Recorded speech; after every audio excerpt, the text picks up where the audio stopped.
प्रणाली जाधव अमर रहे अमर रहे। नरदाम लिपिकाला कठोर शिक्षा झालीच पाहिजे। शालेय मुलींना सुरक्षित शिक्षण मिळावे या संपूर्ण प्रकाराची सीडीआय मार्फत चौकशी व्हावी, तसेच या प्रकाराचा तपास प्रसिद्ध वकील उज्ज्वल निकम यांच्याकडे देण्यात यावा आदी घोषणा उड्डण सिल्लोड तालुक्यातील उड्डणगाव येथे शनिवारी मूकमोर्चा काढून गावातील 100% कडकडीत बंद पाडण्यात आला। या मूकमोर्चाचे शेकडो विद्यार्थी व विद्यार्थिनींसह संपूर्ण गाव सहभागी झाले होते।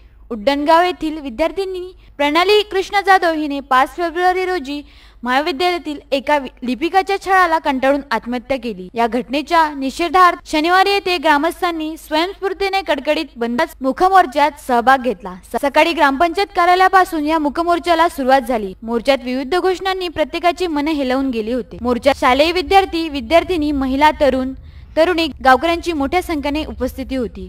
गावातील बाजारपेठ भागातील मारुती मंदिरासमोर मोर्चा आल्यानंतर विद्यार्थिनींनी आपल्या भाषणातून विविध समस्या व मुलांपासून होणारा त्रासाचा पाढा वाचला। त्यानंतर विद्यार्थ्यांच्याच हस्ते अजिंठा ठाण्याचे सहाय्यक पोलीस निरीक्षक किरण अहिरे, नायब तहसीलदार सोनवणे, तलाठी कदम या विविध मागण्यांचे निवेदन देण्यात आले। मोर्चात प्रत्येकाने डोक्याला काड्या फिती लावल्या होत्या। मूकमोर्चातील प्रमुख मागण्या या संपूर्ण प्रकाराची सीडीआय मार्फत चौकशी करावी, या प्रकाराचा तपास प्रसिद्ध वकील उज्ज्वल निकम यांच्याकडे देण्यात यावा, विद्यार्थ्यांसाठी स्वतंत्र बस सुरू करावी, दामिनी पथकाची स्थापना करून मुलींचे रक्षण करावे, प्रणाली जाधव यांच्या मृत्यूस कारणीभूत ठरणाऱ्या लिपिकास कठोर शिक्षा व्हावी। गणेश कलोते, पिंपळदरी प्रतिनिधी यांची बातमी।